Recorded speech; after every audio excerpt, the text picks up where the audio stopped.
Ladies and gentlemen, please take your seats. The show is about to begin. This is a bunch of bullshit. Welcome back, ladies and gentlemen, to the Tiddy and Shiner Show. My name is Big Tiddy Tidwell, and my feet stink, dude. Well, my name is Shiner. I'm trying to finish this bottle of Crown, so I have someplace to bottle up my emotions. Oh, God. Oh, God, I hope you're kidding. I'm joking. Any whiskey tonight? No, we're recording, so I'm going to lay. I have a new personal rule. Like, I should not drink whiskey while we're recording a podcast. No. Unless it's something that we prearrange. But, yeah, I shouldn't just do it on my own accord.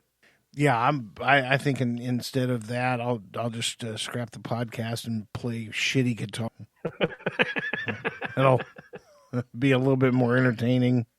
It'll be more pleasant on the ears, too. Yeah, we heard some feedback from that. Like, Shiner, man, the second half of that podcast, ooh, you fell apart. And if you don't know what we're talking about, go back about 2 or 3 episodes. It's either episode 6 or episode 7. I think it's episode 6. I just fall to shit before the end of the show. Actually, to be honest, to this day, I still have not listened to the second half of that show. Are you serious? I still have not done that. You know what? I'm going to put that on my to-do list for tomorrow. So, yeah, well, just remember one word or a little phrase. Is that where this is going? Is that where this is going? Oh, and ladies and gentlemen, we do have none other than the former mullet-wearing Donnie, the producer, in studio with us tonight, manning the controls. Yep. Donnie, give everybody a wave. Well, hey, Donnie's in a good mood because he rolled in here tonight. He had a cold 6-pack of PBR underneath his arm and handed me one. Yeah, it was PBR. It was not Hamm's. It was PBR. PBR. So thank you, Donnie. I appreciate that, buddy. But I do have bad news for you, Donnie. Donnie usually gives us an outline. Yeah, I got the outline. Actually, hang on, Donnie. There's one thing here on your outline. If you look at this. Yeah. We've decided to go rogue. We're not going to follow the outline tonight. Yep. Not going to follow it at all. And we actually have no plan other than that. Like, we don't know where we're going with this show. We're totally shooting straight from the hip. Straight off the hip tonight. So, sorry, everybody Donnie. listen, buckle up. There's no telling where we're going to take this. Sorry, Donnie. Might use a couple of your bullet points if I remember them because I've already watered them. Donnie's got a bottle of whiskey in this control room. He just picked it up in the window and took a swig out of it. Are we stressing you out that bad? Double middle finger. Yeah, that's a yes. Good show. Oh, I just snorted too. That was a good one. Speaking of my English accent, I want to say hello to our friends across the pond over in the UK. Yes. 4% of our listener base comes from the UK. Does it? 4? Yeah, 4%. It doesn't sound like a lot. But that's cool. But it's more than you think, and it's super duper cool. Well, we got one guy over there, Bourbon and Beans or Beans and Bourbon. I can't remember what his handle is. But, yeah, he's a huge supporter of the show. He loves what we do. So, yeah, man, I'm glad he found us. I don't know how he found us. I think if you type in shit show podcast, we're probably the first Google result that you get. But, he found us. And, man, he loves what we're doing. So, welcome aboard. And maybe that 4% is something from him doing stuff. So, thank you, bloody blokes, for listening to us. That's the worst accent ever. I could do an Australian accent like nobody's business. Oh, Donnie, look at you said the F-bomb, and Donnie, his eyes just perked up. Calm down over there, bud. Babe. He probably already spiked it. Oh, yeah. He has this little button that he can push, and it puts a little... What would you do if we just went on some tirade and just started dropping them every other word out? Another swig out of the bottle of whiskey. Oh, God bless you, Donnie. You watch, all those will be gone by tomorrow. CBD, he's CBD, on it. CBD, He's on it. We have slipped a couple past him, though. Hey, I'd like to say hello to all the card-holding medicinal marijuana people, Oklahomians, dudes, ladies. You're shouting out to all the medical marijuana patients in the state? Yeah. Yeah, they're keeping the economy going, man. $62 million. Man, that's a lot of money. A lot of taxes. I help pay, and they do tax the snot out of it, dude. Like when I leave the dispensary and look at the receipt, man, that they tax the snot out of that stuff. What is that? What is the tax on that? Because I do not partake, so I know not of what I speak. I don't know what the percentage is, dude. I was just in there earlier today. I wish I had that receipt with me, but I mean, it's basically like 30%. I mean, by the time it's all said and done. I'm just making that number up. Donnie doesn't know because he doesn't do the pot. He might look like he does the pot, but I assure you, he does not. His job has federal implications. He cannot do the pot. You know, it's kind of crazy to think sometimes, like we could get on a plane to go to an appearance. Let's just say we're going to an appearance somewhere. Right. We get on a plane out of Jones Airport, and all that maintenance on that plane may or may not have been done by Donnie. Mm-hmm. How do you feel about that? Donnie's damn good at what he does. Donnie told me he can work on an airplane, but he can't work on a car. Well, I found that shocking. Yeah, but I mean, you know, he kind of graduated from what he did in the military. I mean, Donnie's ex-Air Force, so he worked on planes in the Air Force and came right into the real world and makes a hell of a lot more money working on airplanes. That into a civilian job. Yeah. Way to go on you, Donnie. Yeah. You impress me every now and then. And thank you for your service, by the way, sir. And you as well, to both of you. Both of you. My pleasure. Let's get back to these medical marijuana patients because I am one, and yeah, there's a lot of money being brought into the state. I've heard that medical marijuana has infiltrated social groups. Well, I think I know where you're going with this. I do know. Okay, I do have a friend whose mother got their medical marijuana card. And lo and behold, her other friends have decided to do that. Maybe one of them just decided not to do it and just use medical marijuana. So her mom went and got her medical marijuana card, and then her mom's friends got their decided medical to do the marijuana same card. thing. So basically, you have some women, a group of women in their 60s who are big proponents of the medical marijuana. In 5 years ago, where do they stand with that? Wow, 5 years. Let's not go 5 years. Let's say 10 years ago. Yeah, probably weren't the biggest fans of it. You know, thought it was.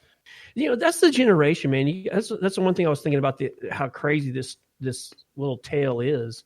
These women are from a generation that were young when Reefer Madness came out.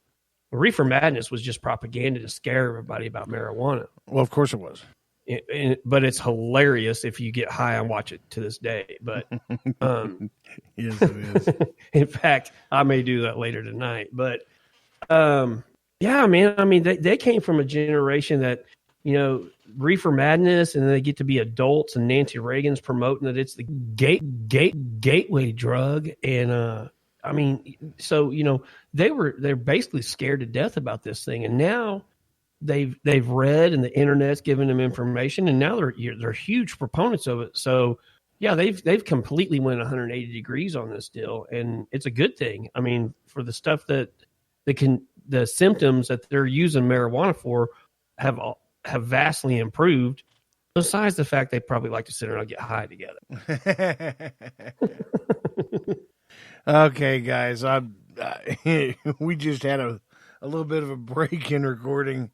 I had to go back and fix something because, Donnie went to take a pee, and and so I hope Donnie doesn't catch it, but if he does, then Here he comes. Yes, he's back from his water break. Donnie, did you have fun? Hey, buddy, how'd it go? Awesome. So yeah, that's the tale I'm going to tell to promote medical marijuana. Is there's a group supposedly in Northeast Oklahoma of 60-something-year-old women that are all getting medicated every now and then. Well, the taxes the taxes are what I'm concerned about the most. How come we haven't heard about a teacher getting a raise yet? Well, of course, it's supposed to happen with the lottery too, right? Well, yeah, that's true. Good point. But yeah, times $62 million. I'm not mathing. Okay, very well today. $62 million since we passed 788. Yeah, since we passed. So since it became a law, we've brought in $62 million. That's $18,600,000 in tax. Lord, that's a lot of money. That is. You know, that's some teacher raises. That's some free lunch money for the kids. Better roads. Better roads. I was more in the teacher thing, but yes, better roads. Oklahoma can always use better roads. That way you don't drop your joint while you're driving. So 18 million, that's just the taxes we brought in. That's just the taxes. When did that pass? That was like a year ago that we passed State Question 788, wasn't it? I think it was a year ago, July. Is that when it was? I think so. I had a hard time remembering. Yeah.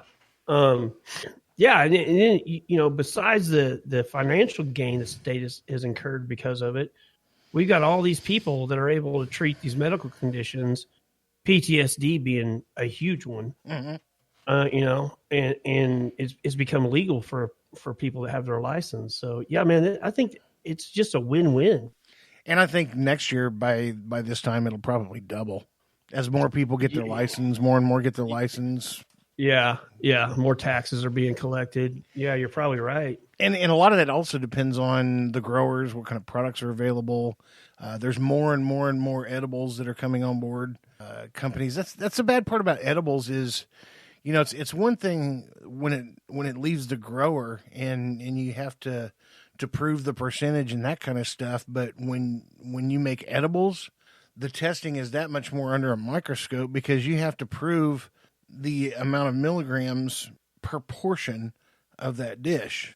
And that's just for that dish. Whatever you make has got to have all this crap on it. So it's, you know, the edible part is kind of the more difficult of it, to be honest with you. Well, overall, the scientific part of it's crazy to me. You know, I mean, they're sending flour off, they're sending, you know, edibles off, they're sending all this stuff off to have it examined. And, you know, these scientists or these laboratories at least can tell them the percentage of THC in these products. And it's crazy that the stuff they're doing in crossbreeding plants now. And we got a sponsor on 420 Eats, which kind of bleeds over to the podcast here. Red Dirt Sun-Grown Cannabis. We need to take a road trip out there to see how they're doing the stuff that they do. Yeah, that's going to be a fun day too. We definitely have to do that. Yeah, and it's I want to go out there. I want to do some filming. I got I think you've been privy to the idea I have for an episode of 420 Eats that nobody's going to be expecting for us to do. Mm-hmm. So, and part of it is going out there. So, yeah, man. Speaking of 420 Eats, we're getting ready to film the next episode. Yes, we are. This Saturday, we will be up early and on our way to the 405. Boom. Wake up, Oklahoma City. We're taking the 420 Eats Circus to the 405 area code. We're going to go down to Oklahoma City. And we will cut you guys in on some teaser, probably promo shots on the gram, maybe on Facebook, Twitter. We're going to put some promo shots up, some behind-the-scenes shots of us filming, and you'll slowly be able to tell where the next episode of 420 Eats was filmed at. Also, if you guys are in the Tulsa area, Tulsa, Oklahoma area, we are going to be at the Crystal Skull on June the 22nd from 12 noon until it's over.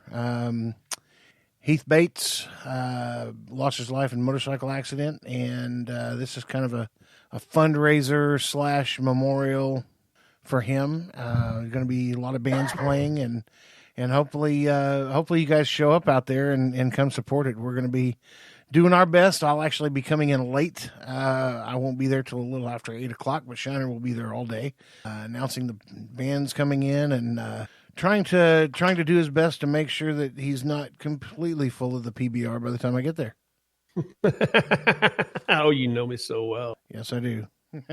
Yeah, if you guys are around the Tulsa area, you can get to the Tulsa area. Come out the 22nd, support this effort. I mean, rest in peace to Heath. And Tiddy and I actually have a common friend that was in that accident. And Yeah, everybody come out and support this effort, man.